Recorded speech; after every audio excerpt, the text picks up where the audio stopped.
믿습니다. 오늘 본문의 말씀 의지해서 로마서 강의 11번째 시간입니다. 죄에서 승리하는 비결. 같이 따라해 볼까요? 죄에서 승리하는 비결. 자, 손을 모으고요. 힘차게. 영적 전쟁인데요. 자, 죄에서 승리하는 비결. 다시 한번요. 죄에서 승리하는 비결. 죄에서 승리하는 비결이 있다면 꼭 우리가 얻고 그것을 경험하고 그 다음 알고 돌아가야 한다는 겁니다. 우리가 지금이 사순절 기간입니다. 사순절 기간을 보내고 있습니다. 예수님이 우리를 구원하기 위해서 십자가의 그 길을 가셨던 그 길을 묵상하며 우리도 예수님을 따라가야 되겠다. 이게 사순절 기간의 모토입니다. 그런데 우리가 십자가 복음을 알고 있습니다. 그런데 잘못 알고 있는 부분이 있어요. 예수님이 나의 죄를 위해서 십자가에 죽으셨다. 여러분, 이건 대속의 십자가, 나를 대신하여 나의 죄를 위해 십자가에 죽으셨다. 이것을 믿습니다. 믿으면 구원을 얻고 믿으면 구원을 받습니다. 나의 죄를 위해서 십자가에 죽으신 예수 그리스도를 믿으면 구원을 받습니다. 그 구원의 능력이 어느 정도냐? 십자가의 도가 멸망당하는 자는 미련한 것이요, 예수 그리스도를 믿는 하나님의 자녀에게는 하나님의 능력이다. 택함받은 자녀에게는 하나님의 능력이 된다라고 말씀합니다. 십자가의 능력이에요. 그런데 이 십자가의 능력이 우리가 과거에 지은 죄도 예수님이 십자가에서 사했고, 현재에 지은 죄도 예수님께서 십자가에 사해 주시고, 심지어 미래에 지을 죄까지도 십자가에서 사해 주십니다. 저를 잘 보세요. 그렇다면 여러분 가운데 이런 생각을 하고 있지 않습니까? 우리가 죄악을 지으면 어차피 미래에 지을 죄까지 우리를 용서해 주신다면, 내가 죄를 지어도 괜찮고 죄를 지어도 예수님이 나를 용서해서 하나님의 자녀 삼아 주시고 영생을 주실 텐데, 내 마음대로, 내 고집대로, 내 감정대로 내가 하고 싶은 말 다 하고 내가 하고 싶은 악행 다 해도 괜찮은 것 아닌가? 이런 생각을 한 번쯤은 해보셨습니까? 어차피 죄 열심히 끊어보려고 노력해도 노력대로 되지 않고, 내가 절제하고 고행하고 그 다음에 내가 금욕했는데 안 되는 걸요. 어차피 안 되니까 내가 왕이 돼서 내 마음대로, 내 뜻대로, 내 감정대로, 기분대로 살아가면 그래도 예수님이 용서해 주시고 하나님의 자녀로 삼아 주시고 하나님의 은혜와 사랑이 충만한데, 이런 생각 해보지 않았습니까? 마치 이런 것 어떠십니까? 누가복음 15장에 보면 탕자 이야기가 나오잖아요. 탕자가요, 정말 배은망덕하게 불효자식 재산의 반을, 지금 아버지가 아픈 것도 아니요, 아버지가 먼저 유산을 남겨서 이렇게 하라고 한 것도 아닌데 불효막심하게 재산의 반을 딱 띄어서 정말 허랑방탕하게 창기와 모든 것을 말아 먹습니다.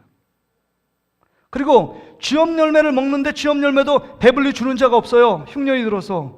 비참한 생각이 듭니다. 내가 아버지의 품꾼은 정말 호의롭게 따뜻하게 사는데 내가 아버지의 품꾼으로 하나 써달라고 하면 좋겠다, 이런 생각을 갖고 돌아갑니다.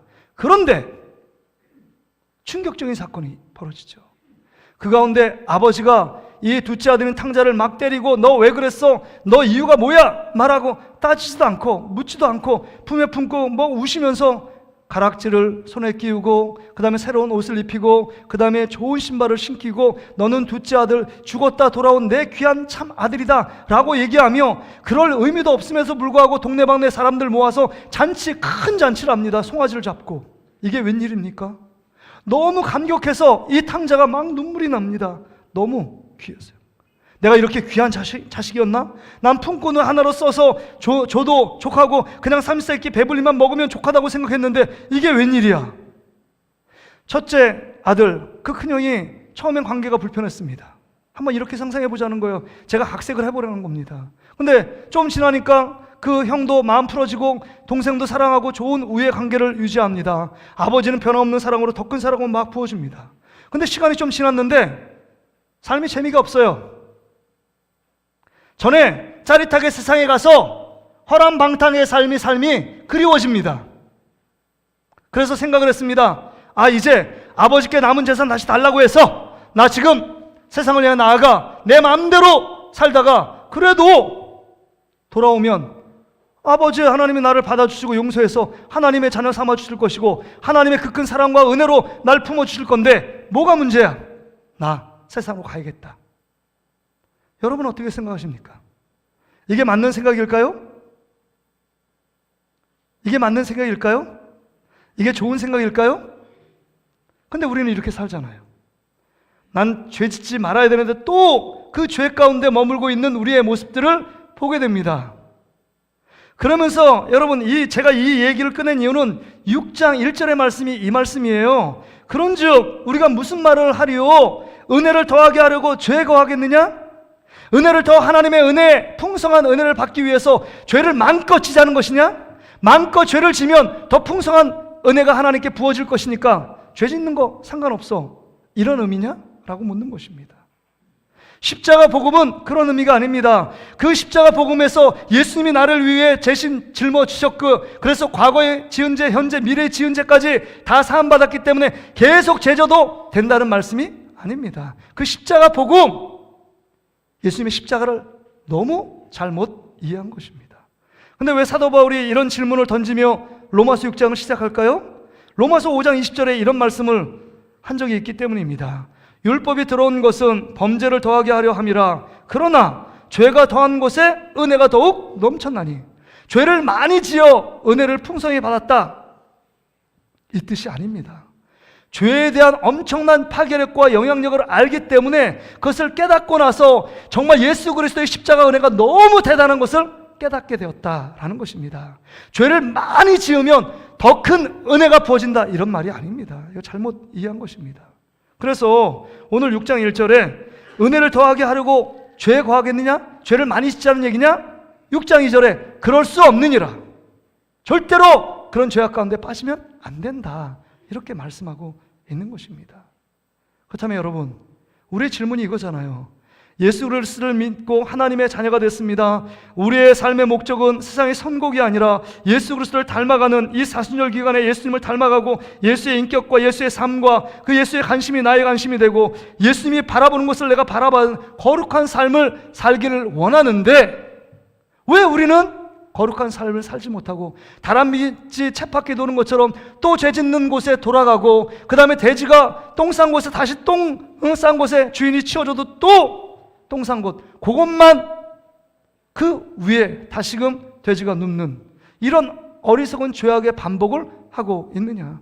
나도 언제쯤 이 죄악들을 끊고 죄악에서 승리하고 이겨 하나님의 거룩한 백성답게 정말 그리스도인답게 정말 저분 진짜 그리스도인 같아 라는 삶을 살아갈 수 있을까? 그런 이야기를 들을 수 있는 날이 언제일까? 이런 고민과 질문이 생깁니다. 그렇다면 여러분, 오늘 여러분 잘 오신 것입니다. 오늘 죄에서 승리하는 비결이 오늘 본문에 너무 분명하고 너무 선명하게 드러나 있기 때문입니다. 죄에서 승리하는 비결을 오늘 본문 사도 바울은 동사를 3가지로 갖고 우리에게 설명하고 있습니다. 첫째, 한번 따라합시다. 알라. 다시 알라. 여기 본문에 보세요. 첫째 본문에 보면 3절에 보면 무릇 그리스도 예수와 합하여 세례를 받은 우리는 그의 죽으심과 합하여 세례를 받은 줄로 알지 못하느냐. 또 6절에도 보세요. 우리가 알거니와. 9절에도 보세요. 마지막 사망이 다시 그를 주장하지 못할 줄을 알미로다. 이렇게 얘기하잖아요. 알라라는 거예요. 1절부터 9절까지는. 우리가 어떤 것을 알아야 되는지 조금 이따 말씀을 드립니다. 두 번째는요. 11절에 보면 여기라. 한번 따라오세요. 여기라. 여기라.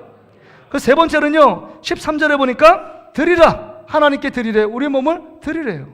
이래야만 이 3가지의 삶을 우리의 마음에 담고 그 말씀대로 살아갈 때 죄에서 승리하는 비결이 있다는 것입니다. 그 다음에 첫째, 무엇을 알아야 될까요? 무엇을 알아야 될까요? 여러분 2절 중반절에 보세요. 이제 너가 은혜를 더 받기 위해서 죄를 거하게 있는 삶, 그거 잘못됐다. 그럴 수 없느니라. 그렇게 하면 안 된다. 십자가 복음을 오해한 것이다. 그러면서 뭐예요? 죄에 대하여 죽은 우리가 어찌 그 가운데 너 살리요? 죄에 대해서 죽었대요. 여러분 이걸 이해할 수 있겠습니까? 십자가 복음은요, 예수 그리스도가 우리가 대표성의 원리를 얘기했잖아요. 로마서 5장 12절부터 21절까지 말씀에 뭐라고 했냐? 예수님의 죽음 나의 죽음이고 예수 부활 나의 부활이에요. 그래서 예수님이 십자가에 죽은 것은, 여러분 잘 들어보세요. 예수님이 십자가에 죽은 것은 여러분, 예수님의 죄 때문에 십자가에 죽으신 겁니까? 예수님이 죄가 있어요? 예수님이 허물이 있습니까? 예수님의 말씀에 불순종한 일들이 한 번이라도 있었습니까? 없었어요. 예수님이 십자가에 죽은 것은 오직 나와 여러분의 죄 때문에 십자가에 달려 죽으신 것입니다.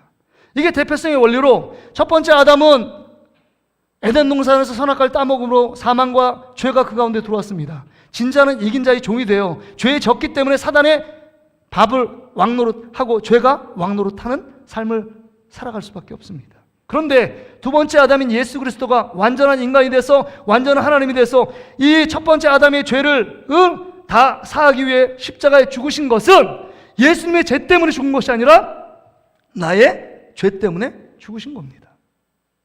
인류의 대표자가 되소서. 그러니까 예수님이 십자가에 죽으심은 곧 나도 죽은 십자가입니다. 예수님이 십자가에 죽으심은 나의 죄를 사하기 위한 죽음이셨다는 것입니다. 그러기에 예수님이 2000년 전에 십자가에 죽으셨어요. 그러기에 죄에 대하여 우리가 어찌 그 가운데 더 살리요? 우린 죄에서 죽은 자가 되었다고 하는 것입니다. 한번 따라합시다. 예수 죽음, 나의 죽음. 예수 부활, 나의 부활. 예수 생명, 나의 생명. 이게 예수님의 대표성을 따르는, 하나님의 은혜로 예수 그리스도를 믿는 자 안에 벌어지는 일들이에요. 우리도 죽을 것입니다. 그러나 예수님을 따라, 부활의 첫 열매가 된 예수님 따라 우리도 부활한 새 생명으로 살 것입니다. 이게 대표성의 원리예요. 그러면서 이 대표성의 원리를 우리에게 삶에 적용한 것이 뭐냐? 예수님과 연합된 삶을 살아야 된다. 예수님의 십자가에 죽으심은 나의 위한 죽으심이다. 그러기에 예수님과 착 연합됐고 예수님과 하나 된 삶, 그것을 우리가 실제적으로 예수 그리스도를 믿는 자들에게 보여준 예식이 세례식이에요. 그래서 여러분 3절 말씀을 보세요.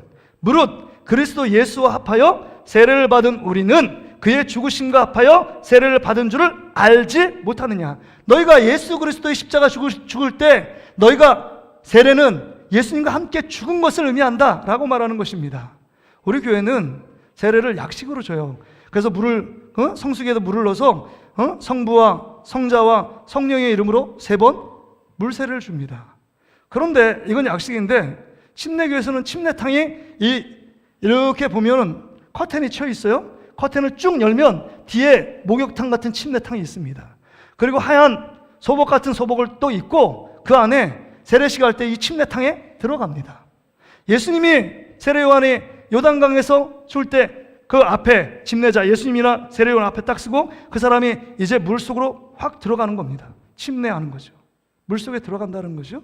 들어갈 때 너의 죄도 죽었다. 예수님과 함께 너의 죄도, 예수님이 모든 죄악의 권세를 이기시고 십자가에서 죽으셨던 것처럼 너도 너의 죄 가운데 죽었다라는 것입니다. 그 다시 살아날 때 예수님과 함께 살고 예수님과 함께 너도 부활의 새 생명으로 산다. 이것을 상징적으로 보여주는 게 세례의 의미입니다. 이 의미는 예수님과 함께 연합됐다는 거예요. 여러분, 세례라는 것은 하나님과, 쉽게 말하면 하나님과 여러분 연합된 혼인잔치의 의식입니다. 우리가 신부가 되어지고 그다음에 예수님이 신랑이 되어서 정말 영적인 결혼을 세례로 의미합니다. 세례의 표면적인 뜻은 죄를 씻는다는 뜻이에요. 그러니까 예수님이 우리가 침례를 줄 때, 우리가 세례를 줄 때 모든 죄가 예수님이 죄에서 십자가에 죽으셨던 것처럼 너도 십자가에서 죄에서 죽었다, 이런 말씀을 하고 있는 것입니다. 이것을 알라라고 말씀하고 있는 것입니다. 너의 죄도 예수님이 십자가에 죽을 때 죽었다는 것입니다. 그런데 4절에 보면 이걸 좀 더 구체적으로 설명을 하고 있어요. 그러므로 우리가 그의 죽으심과 합하여 세례를 받음으로 그와 함께 장사되었나니 이는 아버지의 영광으로 말미암아 그리스도를 죽은 자 가운데 살리심과 같이 우리도 또한 새 생명 가운데서 행하게 하려 함이라. 여러분, 세례의 목적은 네가 죽었다는 것을 보여주는 것입니다. 예수님이 십자가의 죽으심으로 우리의 죄를 다 이기고 그 모든 죄를 청산해 주셨습니다.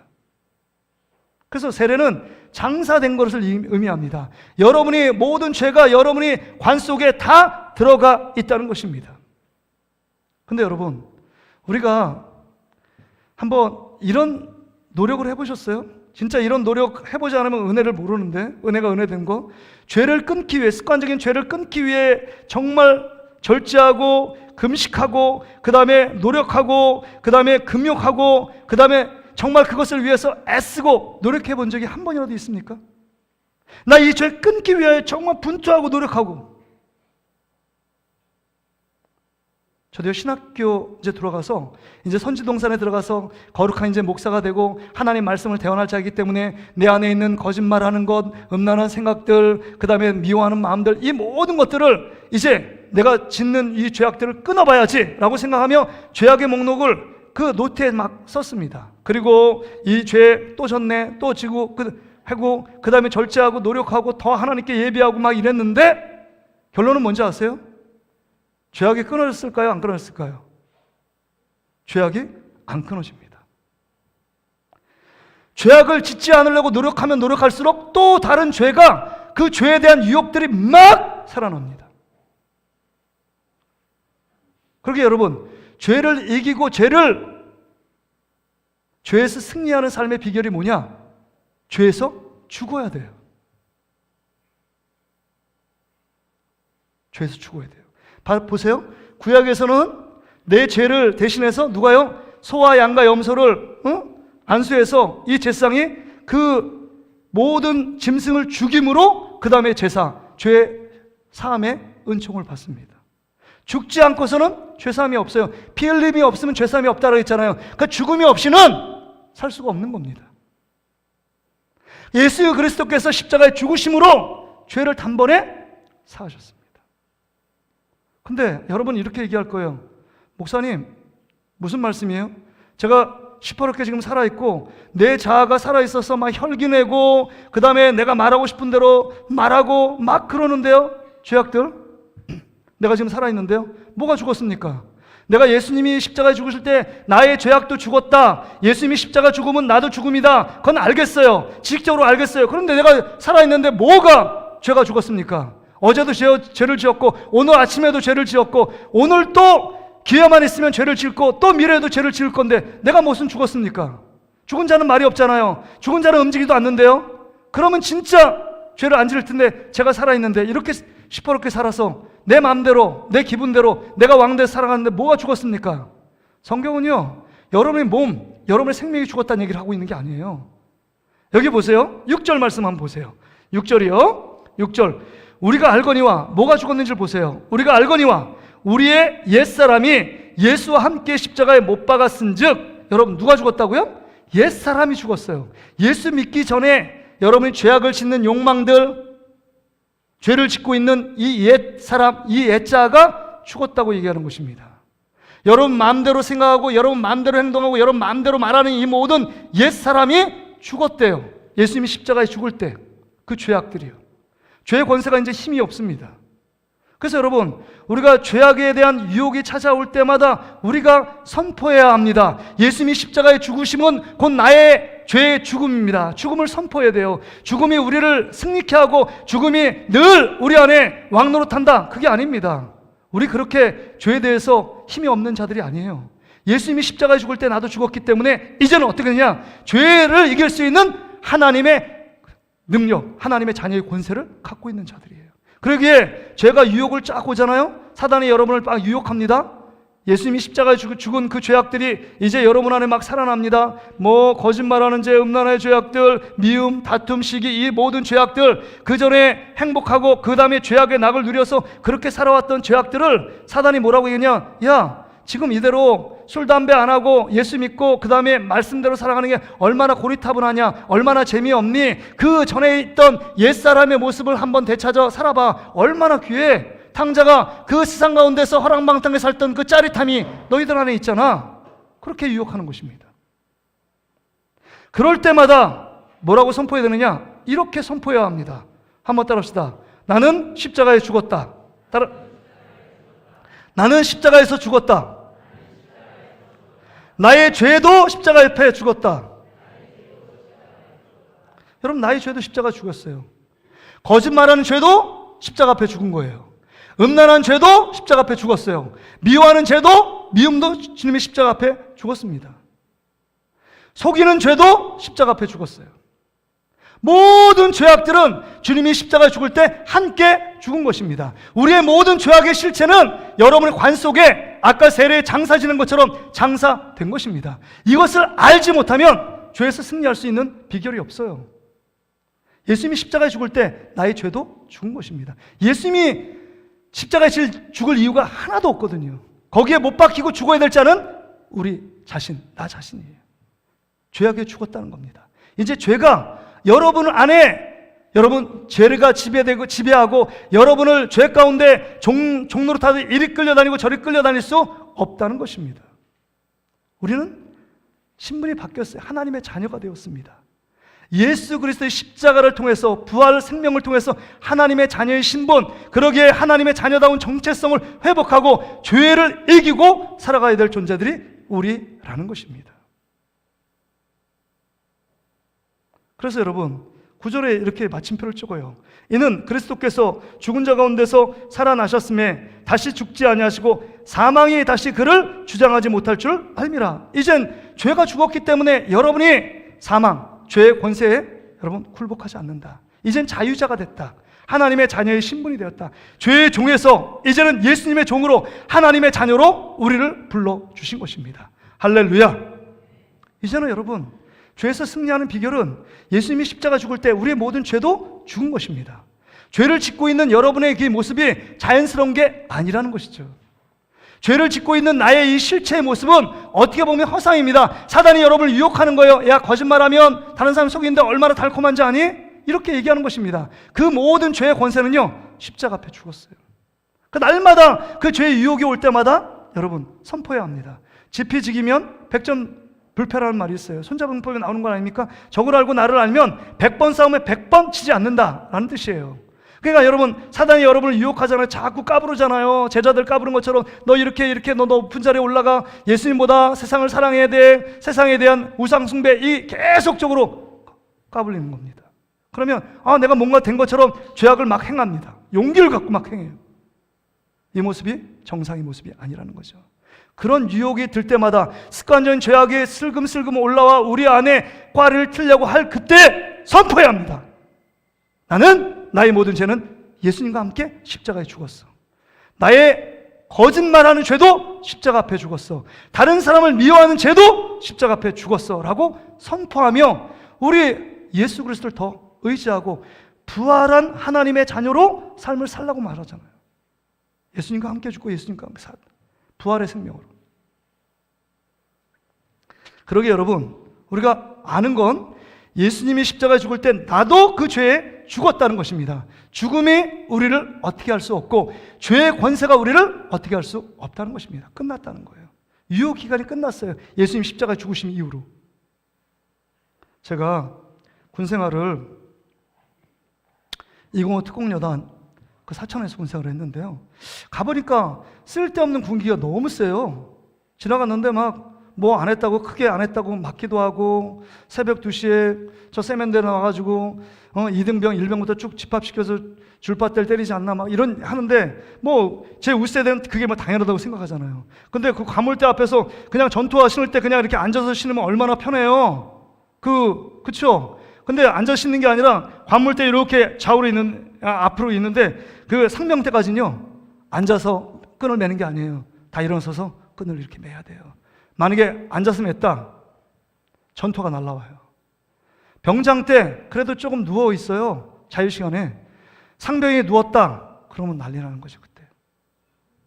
근데 제가 교회에 막 이렇게 다닌다고 저를 괴롭혔던, 제가 일병일 때 상병 누구누구가 있어요. 김정동이라고 말할 수는 없는데 제가 이름을 기억하잖아요. 미워하진 않은데 교회 다니다 자꾸 저를 막 괴롭히는 거예요. 너무 힘들었어요. 근데 그 엄청난 고통 막 이렇게 있어요. 근데 이제 이렇게 했는데 뭐 여러 가지 군기를 막 가르치는데 이제 밖에 나갔다가 들어왔어요. 들어오면 여러분 군대 나오시면 알잖아요. 딱 제일 높은 상관한테 인사하고 특공 누구누구 상병 어디 훈련 다녀왔습니다. 딱 그리고 보고하고 쉬어 그러면 가서 쉬는 거예요. 근데 그 내부만에 잘못된 전통이 있더라고요. 근데 특공에서 했는데 아니래요. 잘못됐대요. 저 앞에 큰 어항이 있는데 그 어항의 금부고한테 인사해야 된다는 거예요. 금붕어가 왜 인사를 하냐고. 그러니까 중사 짬밥이래요. 오래됐대. 여기 온 지가 오래됐대. 그래가지고 우리를 놀려먹이는, 그것도 쓸데없는 군기도 군기라고 얼마나 깍듯하게 인사하고 막 웃잖아요. 웃어서 맞았어요. 아니 금붕어한테 무슨 인사를 합니까? 금붕어 인사하고 그 다음에 그 있는 상관들의 병장하고 상관들은 인사를 하는 거예요. 일병 때. 근데 그 김정동 그 병장이 막 제대하는 그날까지는 저를 힘들게 했거든요. 근데 제대하고 나서 내가 그 생각했거든요. 야, 제대하고 나서 내가 한번 보자. 근데 그 사람도 말 제대한 이후에 죄를 부하라고 생각하지 않잖아요. 제대하면 그 권한에서 끝난 겁니다. 심지어 저보다 한 살이 어려요. 열받게. 근데도 막 뭐라고 하는 거예요. 근데 제대한 이후로 그 상관과 그 다음 부하, 이게 없어지는 겁니다. 그렇죠? 우리가 예수 그리스도의 십자가의 죽으심으로 말미암아 우리 안에 있는 죄의 권세가 죽었어요. 왜요? 나도 그 안에 십자가에 죽었기 때문입니다. 죄의 속박, 죄의 지배, 죄의 영향력 아래 우리가 거기에 머물지 않게 된 자라는 것입니다. 그러게 여러분, 우리는 죄의 유혹이 올 때마다 선포해야 돼요. 예수님의 이름으로 선포해야 합니다. 선포해야 돼요. 두 번째는요, 오늘 죄에서 우리가 승리하기 위해서는 10절, 11절에 보니까 여러분 11절 말씀을 한번 읽어보세요. 11절 같이 한번 읽어볼까요? 시작. 이와 같이 너희도 너희 자신을 죄에 대하여 죽은 자요 그리스도 예수 안에서 하나님에 대하여 살아있는 자로 여길지어다. 여기래요. 뭘 여기냐? 이제 예수님과 함께 십자가에 죽은 우리들이 죄에 죽었다는 것 너희들 알지? 이제 알게 됐지? 그 다음에 네가 이제 3일 만에 예수님 부활함처럼 네 안에 예수님이 사신다. 예수님이 사신다는 거예요. 예수님의 생명, 새 생명으로 살라라고 말하는 겁니다. 이 말씀은 객관적인 진리의 말씀이지만 너의 개인적인 신앙의 고백으로 받아들이라 라고 말씀하는 겁니다. 그래서 갈라디아 2장 20절에 이렇게 말하잖아요. 우리 갈라디아 2장 20절 말씀 한번 볼까요? 같이 한번 읽어보겠습니다. 시작. 내가 그리스도와 함께 십자가에 못 박혔나니. 잠깐만요. 내가 그리스도와 함께 십자가에 못 박혔대요. 나의 죄악의 모습은 다 십자가에서 죽었습니다. 예수님과 함께. 예수님이 다 사했어요. 사했습니다. 죄가 있는 사람은 부활할 수 있을까요? 없을까요? 죄가 있는 사람은 다시 살아요? 못 살아요? 못 삽니다. 죄의 싹은 사망이에요. 죄가 하나라도 있는 사람은 죄 가운데서 사망, 지옥 가운데 가는 겁니다. 그런데 이제 예수님께서 십자가에 죽으실 때 우리의 죄도 깨끗이 다, 일도 다 사하신 겁니다. 모든 죄도. 근데 그런즉 이제는 내가 사는 것이 아니요 오직 내 안에 누가 살아요? 그리스도께서 사신대요. 이제 예수님이 죽고 예수님이 다시금 3일 만에 부활하셨다는 거예요. 이게 세례의 의미고 부활하셨다는 겁니다. 죄악 사망의 권세를 이기셨기 때문에 부활하심처럼 우리도 내 안에 누가 사신다고요? 예수 그리스도께서 사시는 거예요. 예수님의 생명으로 살고 있는 것입니다. 코카콜라 사장은 내 혈관에 코카콜라가 흐른다. 그 정도로 코카콜라에 대한 애착과 사랑을 얘기하는 것 아닙니까? 진짜 코카콜라가 흐를까요? 그럼 죽지요. 그러나 이제 예수 그리스도를 믿는 자 안에, 내 안에 우리 심장이 뛰는 것과 우리 안에 혈관에 흐르는 것은 예수의 생명으로 뛰고 있는 것입니다. 그러기에 우리는 죽어도 살아요. 왜요? 예수님의 새 생명으로, 부활의 생명으로 살기 때문에 영원히 사는 것입니다. 죄가 있다면 그 죄의 문제 때문에 우리는 영원히 사는, 부활을 경험할 수 없습니다. 그러니까 죄의 문제에서 승리하기 위한 두 번째 비결은 내 안에 누가 사느냐? 예수님이 사신다는 것을 믿어야 되는 거예요. 여러분, 여기서 여긴다는 뜻은 헬라 원어의 무슨 뜻이냐? 계산한다는 뜻이에요. 계산 제일 잘하는 사람이 회계사 아닙니까? 회계사? 수익과 지출부를 쫙 연결해가지고 회계 프로그램을 하는 사람이 회계사 아니에요? 근데 여러분, 통장에 돈이 찍히면 너무 예민하게 잘 받아들이죠? 더 예민할 때가 언제죠? 통장에서 돈 나갈 때잖아요. 여러분 지갑에서 돈이 막 나가고 그 다음에 수입이 얼만데 그 다음에 돈이 들어오고, 이 문제 엄청 예민하게 반응합니다. 이게 여긴다는 거예요. 계산한다는 겁니다. 그런 것처럼 내 안에 예수 그리스도가 이제는 나의 죄에서 죽고 예수 그리스도 부활함처럼 예수님의 생명으로 예수님이 사시기에 예수님을 늘 의지하고 예수님을 바라보고 예수님을 생각하고 예수님을 그리워하고 예수님을 의지하고 예수님에 대해 의식하며 삶을 살아가는 것, 이게 여긴다는 뜻입니다. 예수님이 내 안에 생명 가운데 살아계시다, 이것을 늘 의식하며 삶을 살아가는 것, 이게 여긴다는 뜻이에요. 여러분, 죄악을 이길 수 있는 사람은 아까 여러분의 엄청난 지혜, 노력, 능력, 아무리 힘을 애쓰고 노력해도 죄를 이길 수 있는 사람은 없습니다. 오직 예수 그리스도만 죄와 사망의 권세를 이길 수 있어요. 그러기에 예수 그리스도를 내 마음에 모시고 부활의 예수님이 나와 함께 계셔서 세상 끝날까지 우리와 함께 하신다고 약속하신 그 주님을 생각하고 기억하고 바라보고 늘 의식하고 그 예수님이 내 안에 계시다는 것을 자각할 때만이 죄악을 이길 수 있는 것입니다. 그러니까 죄악의 유혹을 올 때마다 예수님을 생각하고 예수의 이름으로 선포하는 것입니다. 예수의 이름 명하노니 모든 죄악의 유혹들은 떠나갈지어다, 선포하는 것입니다. 그런데 우리는 예수님이 내 안에 계시는 것을 까마득하게 잊고 살 때가 많습니다. 예수님이 나와 함께 하신다는 사실을 늘 잊어요. 마치 갈릴리 바다에서 광풍이 일어가지고 정말 죽을지 모르는 그 상황 가운데 있습니다. 배를 모는 사람 베드로, 요한, 야고보는 뱃사람이에요. 갈릴리 바다의 잔뼈가 굵은 전문가입니다. 그럼에도 불구하고 강풍 앞에서는 속수무책으로 당합니다. 죽음의 위기가 찾아와요. 근데 더 충격적인 일은 그 고물에서 예수님이 주무시고 있어요. 예수님이 함께 있습니다. 예수님이 하나님의 아들, 하나님이 거기에 계신 거예요. 그럼에도 불구하고 예수님이 계신데도 두려움과 근심과 걱정에 떨고 있는 이 제자들의 모습, 이게 우리들의 모습입니다. 죄악을 이길 수 있는 힘은 우리 안에 있지 않습니다. 예수 그리스도를 앞세우고 그분을 따라갈 때 죄악을 이기는 능력이 생기는 줄 믿습니다. 그러기에 우리는 날마다 예수 그리스도를 바라보고 십자가에 죽으신 예수 그리스도, 나를 위해 부활하신 예수 그리스도를 생각하는 것입니다. 그래서 히브리서 3장 1절에 보면 부활의 예수 그리스도를 생각하라. 히브리서 12장 3절에도 그 나를 위해 죽으신 예수 그리스도를 깊이 계속적으로 생각하는 것입니다. 돈 나가는 것만 계산하고 생각하지 말고 이 여기라는 말 통해서 죄의 유혹이 올 때마다 우리를 넘어뜨리는 죄의 유혹, 우리를 하나님의 자녀답게 살지 못하는 이 죄의 쓰레기 더미에서 예수님을 생각해야 합니다. 예수님을 앞세워야 합니다. 예수님의 손을 잡고 나가야 합니다. 예수의 말씀을 붙들어야 합니다. 예수님의 은혜대로 살 때 우리가 부활의 능력으로 그 모든 죄악들을 이기게 한다는 것입니다. 그런즉 너희는 그리스도 안에 있으면 새로운 피조물이라. 이전 것은 지나갔으니 보라, 새 것이 되었대요. 새로운 피조물, 부활의 생명력으로, 예수의 생명력으로 예수님이 사시는 자로, 거룩한 자로 세워진 것입니다. 그러기에 고린도전서 3장 16절에 우리 안에 예수가 거하시기에 너희가 거룩한 성전인지 네가 알지 못하느냐, 이렇게 말합니다. 우리는 질그릇 안에 보배 되신 예수 그리스도를 품고 있는 자가 우리예요. 질그릇처럼 보여서 쉽게 깨질 것 같고 막 어디에 하찮은 것에 쓰임받을 것 같지만 그 안에 질그릇 속에 있는 예수 그리스도가 우리 안에 사시기 때문에 죄악들을 이길 수 있는 능력을 우리 안에 갖고 있다는 것입니다. 여러분, 죄악의 유혹이 올 때마다 예수 그리스도를 생각하시길 바랍니다. 믿음의 주여 온전케 하시는 예수 그리스도를 바라보는 여러분 되시기를 주의 이름으로 축복합니다. 주님이 우리와 함께 계십니다. 주님이 여러분을 돕고 계십니다. 여러분을 죄악 가운데 승리할 길로 우리를 인도해 가시는 분이 우리 예수님이세요. 여기세요. 내 안에 예수님이 살아계시다는 것을 늘 생각하고 계산하고 그 다음에 바라보고 그 다음에 자각하고 그 다음에 의식하고 인식해야 합니다. 그럴 때 우리 죄악에서, 우리의 모든 유혹에서 승리할 수 있다는 것입니다.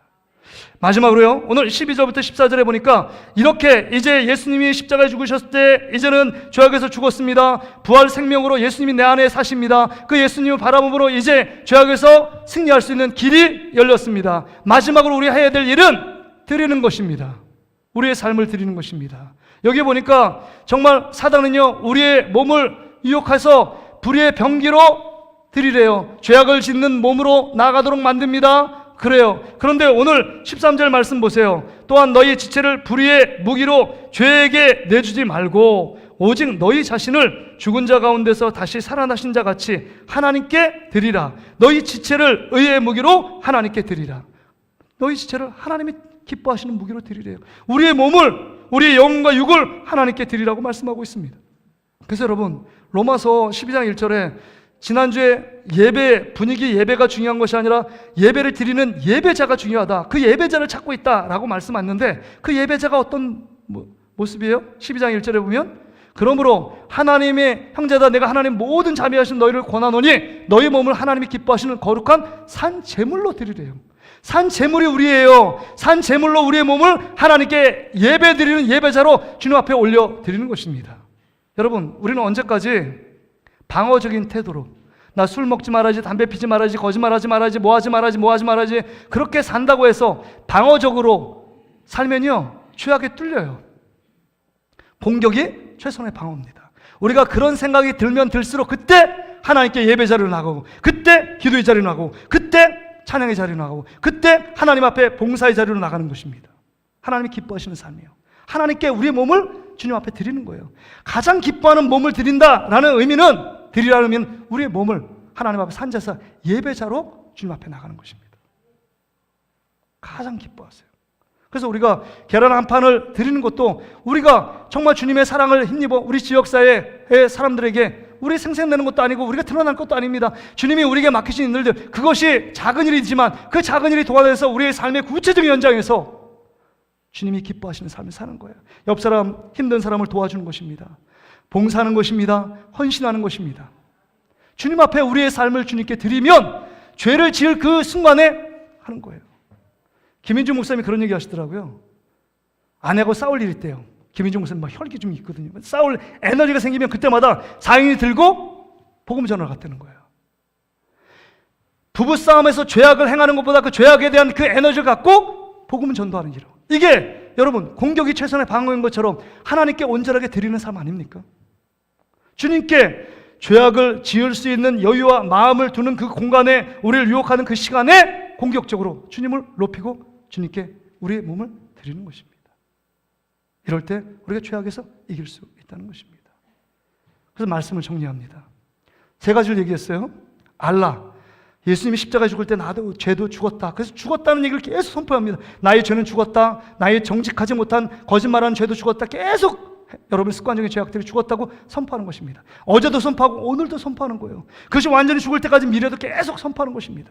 그리고 여기라 계산하는 거예요. 주님을 찾고 내 안에 계신 예수님을 생각하고 늘 영적으로 되새김질해야 합니다. 그럴 때 죄악을 이길 수 있어요.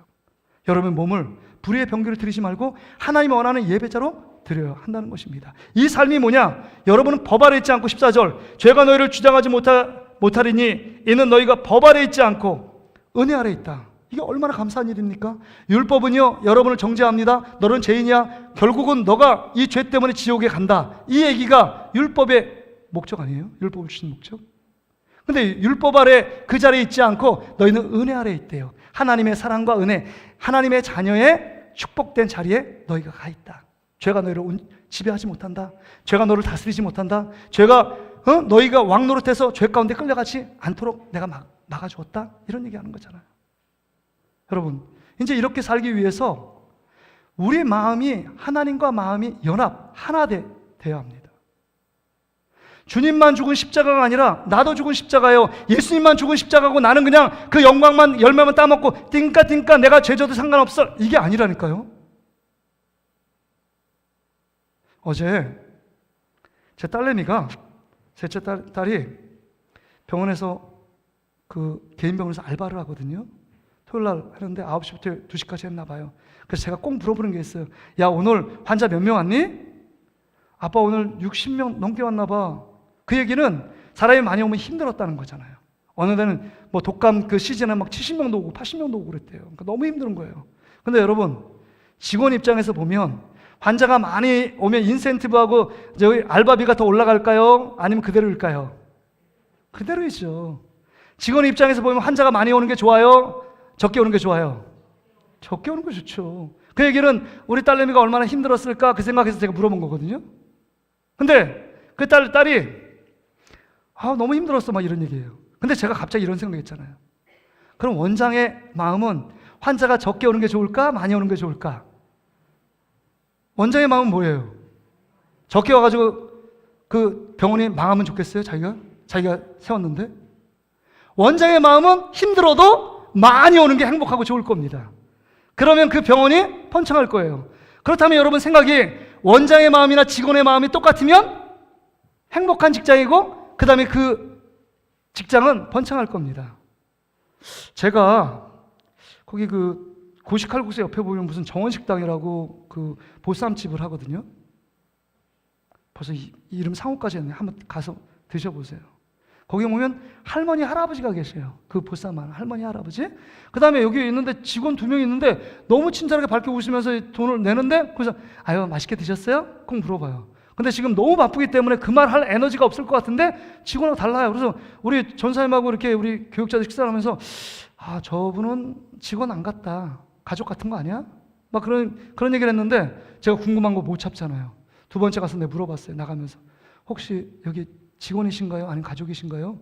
예, 저분이 우리 할머니고요. 보쌈 사는 할머니고요. 여기 이렇게 청소하시는 분이 우리 할아버지고, 옆에 있는 게 제 누나고 저 아들입니다. 그러니까 손자예요, 손자. 손자하고 손녀. 직원의 마음하고 CEO, 사장의 마음이 달라요. 다르면 잘 안 되는 겁니다. 같으면 번창해요.